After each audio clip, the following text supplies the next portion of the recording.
flashlight. Huwag ka na lang. Nag-away pa ako. Lubugan si Momo. Lubugan na kasi. Bakit hindi ninyo yun ang inyong investigahan? Oh, what's up mga kabayan? Nagbabalik na naman tayo at ayan no, nakakaawa naman mga kabayan yung ating mga kababayan dyan na nabaha no. May mga bata na namatay, naanod ng baha, meron ding mga matatanda mga kabayan. Pero kita ninyo no mga kabayan, syempre bago tayo magpatuloy, bago ko makalimutan mga kabayan, naging gagawian na natin dito na kung bago ka pa lang dito sa ating channel, naanyayahan kita na ayan, mag-subscribe, mag-like at mag-share. At nasa ganon, mas marami pa mga kabayan yung mga panood sa atin. At magising dito sa mga propagandista, no mga kabayan, itong mga lutanista, no mga kabayan. Kita ninyo ako'y napatawag doon sa probinsya namin. At may nagsasabi, no, na may nagpapakalat daw doon na bibilin daw ito ni Bangag yung mga Taclomo. Akalain mo yun.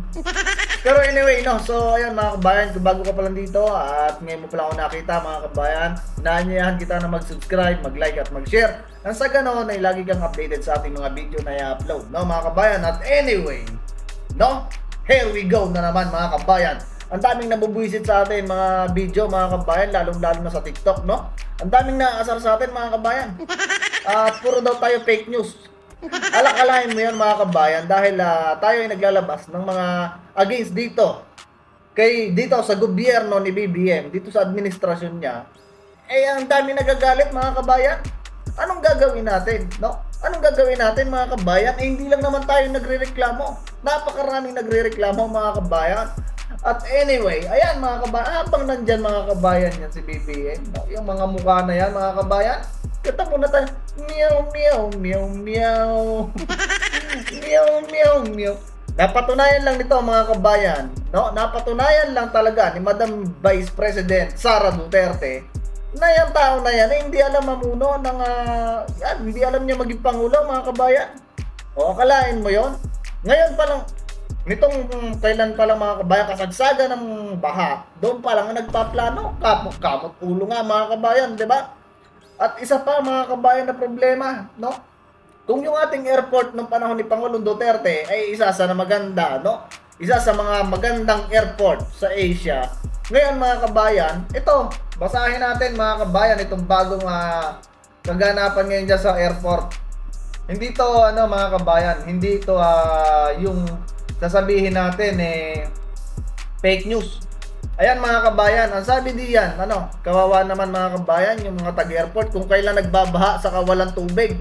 Ayan, ang sabi diyan mga kabayan, mahaba ang pila ng mga nag-aabang na building attendant para mag-igib ng tubig sa arrival curbside ng Ninoy Aquino International Airport. O, kita mo yan, Terminal 1 mga kabayan.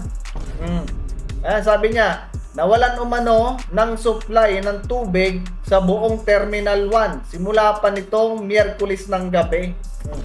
Akalain mo yun mga kabayan? While na nagbabaha sa Terminal 1, walang supply ng tubig. Oh, di ba? Talagang mapapalintik ka dito mga kabayan sa administrasyon na to. Noong panahon ni Pangulong Duterte mga kabayan, napakaayos ng airport, na may maintenance ng maayos.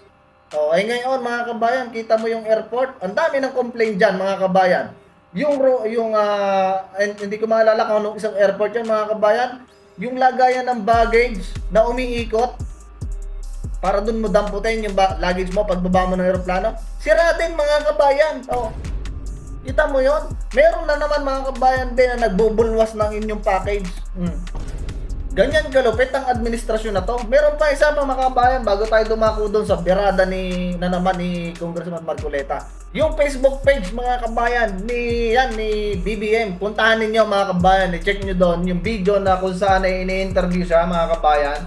Kung saan ini-interview yan si BBM about dyan sa flood doon sa baha, no? Makikita mo doon mga kabayan pag sa dami ng bot, no, na nagpi-price dito kay BBM. Akalain mo yung gumagamit na rin pala ito mga kabayan ng bot para lang mapakita mga kabayan doon sa mga Pilipino na walang kaalam-alam na yung ginagawa ng Pangulo ay napakaganda.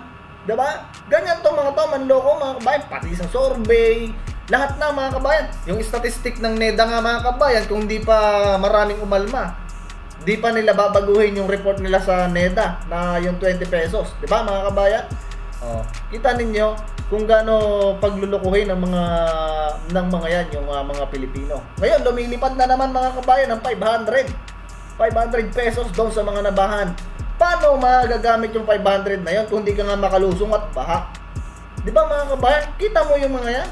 O syempre, ang akala ng mga Pilipino na hindi alam ang nangyayari talaga, ang totoong sitwasyon, ay tumutulong mga kabayan. Hindi nila alam na yun ay sarili nilang pera.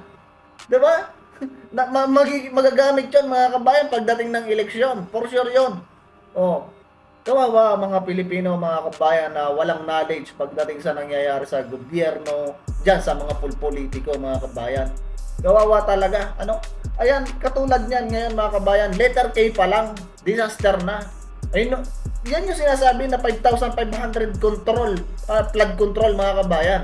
Yung dahilan ng una mga kabayan, binangga ng barko.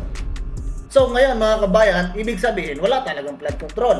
Kasi binangga ng barko mga kabayan. Dahil wala ng flood control mga kabayan, ganyan ang kinahinatnan mga kabayan ng Bicol, Bulacan, Pampanga, Cavite, Manila, 'di ba? Kasi walang flood control, binangga ng barko. Ang masaklat niyan mga kabayan, letter K pa lang tayo. So doon sa mga kababayan natin na nandiyan sa mga parte na mabababa yung lugar mga kabayan, kayo na po ang magkusa na i-safety yung inyong sarili, no? Nasa letter K pa lang po yung bagyo, sunod niyan letter A na, ay letter L. O, ay hari nawang waglisa yung pangalan ng susunod na bagyo. Kasi pag lisa mga kabayan ng pangalan ng bagyo, nako, matindi yun mga kabayan. Kaya kayo na po mag-ingat-ingat, no mga kabayan. At so yun, dumako na tayo dito mga kabayan sa mensahe ni Congressman Marcoleta. Kasi kung mapapansin po ninyo, talaga namang matindi, no? Ang sinasabi dito ni Congressman Marcoleta. Sinong iniimbestiga nila? Pastor Tito. Tingnan po, lumubog sa Naga ngayon, sa Bicol Region. Kailan lang, isang buwan at kalahati, lumubog ang buong Maynila. Puro lubog. Magkano po yung budget na ginugol ng gobyerno between 2022 to 2024? Involving more than 5,000 flood control projects.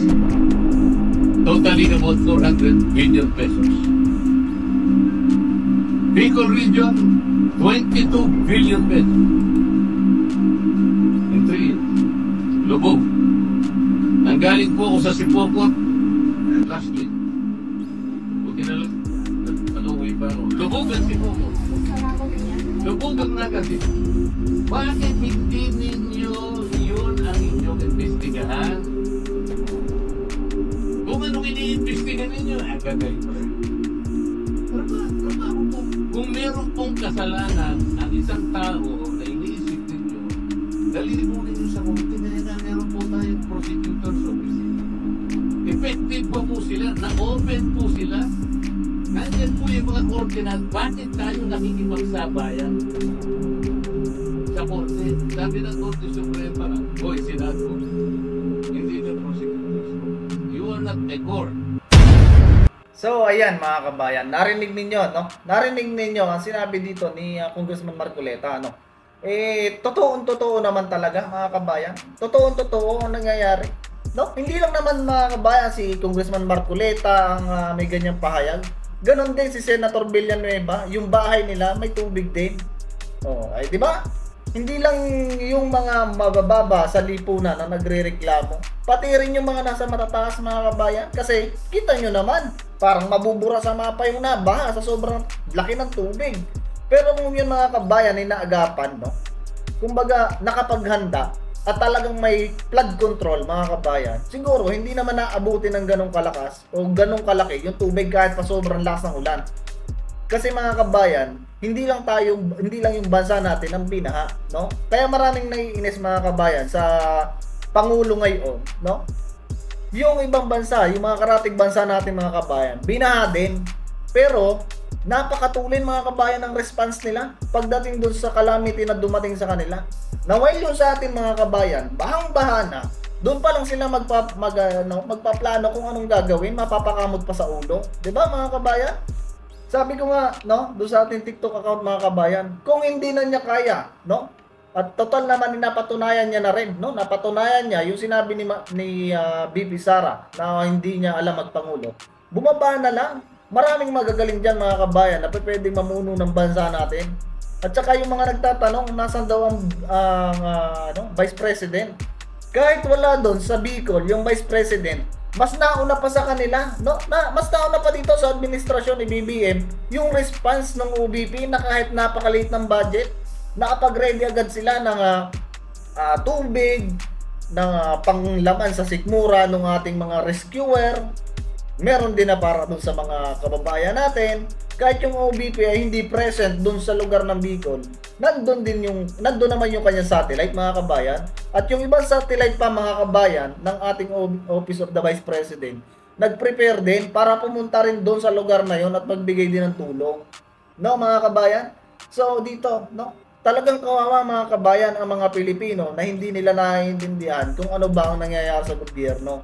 Napakalaki mga kabayan, isipin mo doon sa loob ng 3 taon, ang sabi dito ni doon sa 2 taon na sabi dito ni Congressman Marcoleta, 22 billion na budget ng flood control sa Bicol, no mga kabayan.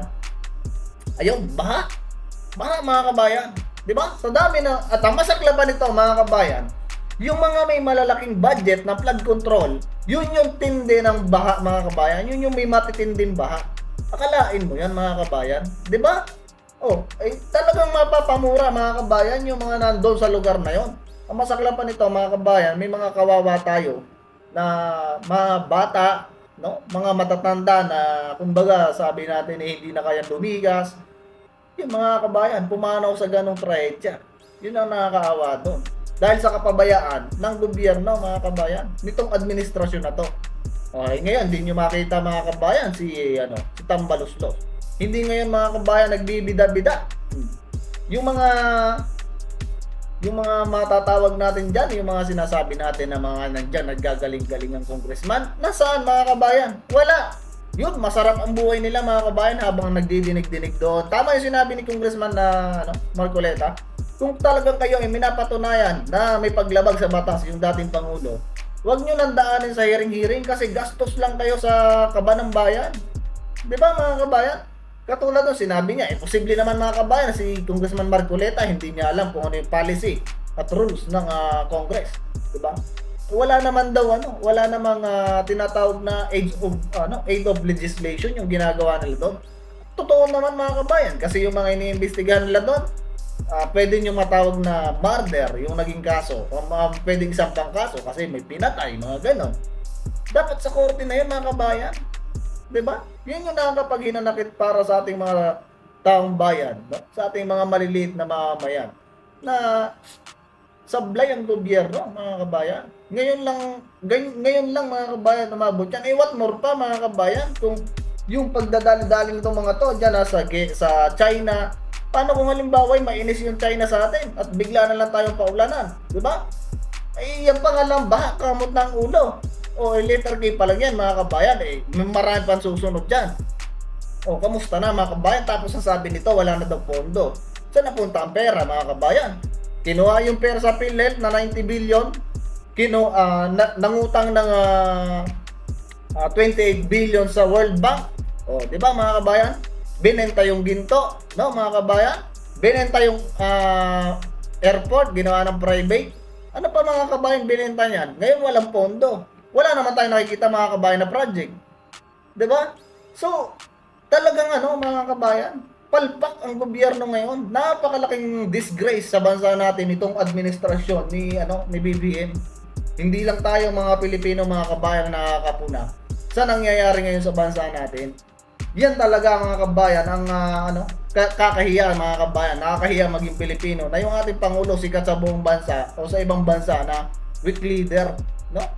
At may aligasyon pa na ganyan na gumagamit ng hindi ewan ko ba mga kabayan, bakit tayo nagkaroon ng ganyang Pangulo?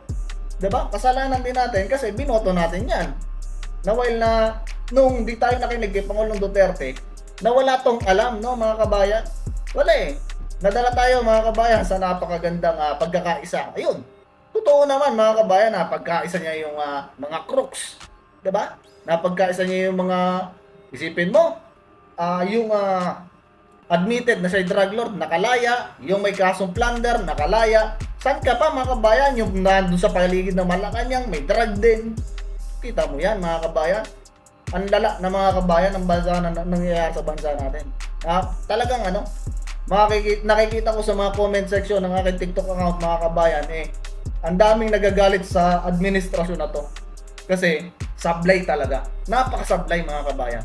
Wala tayong ibang masabi na talagang sablay mga kabayan. So anyway, no mga kabayan, dito na natin tatapusin yung ating video. At kung meron kayong mga opinion mga kabayan sa video natin, mag-comment din po kayo, no? At meron din na pala akong napansin dyan na comment nung nireplyan ko, dinilit niya, no mga kabayan. Siguro napahiya dun sa comment niya at dun sa sinagot ko. So kung kayo magko-comment, no, lalo na yung mga antay sa atin, yung mga galit sa mga Duterte, sa mga supporter ng Duterte, ng past administration, kung magko-comment kayo, make sure na hindi namin kayang ibalik, no? Para hindi kayo mapahiya. Kasi pagka kayo nagko-comment at kayo napahiya, dinidelete niyo yung comment niyo, no? So ayun, sana wag tayong maging panatiko, wag tayong maging yung nag-idol, no? Hindi porket nakapanood ninyo yung sinasabi na si Imelda nagpunta ng Senate at doon ay gusto sa Congress ba yun na sinasabi na gustong may mga papel na gusto may yung mga ginto. Baka mahirap yung mga kabayan, huwag tayo masyadong maniwala sa mga ganan kasi kung totoo yan, dapat noon pa, no? Wala mga kabayan, so baka tayo humaba dito mga kabayan, so dito na natin puputulin yung video natin at see you sa susunod na video mga kabayan. Adios sa inyo at ingat kayong lahat mga kabayan.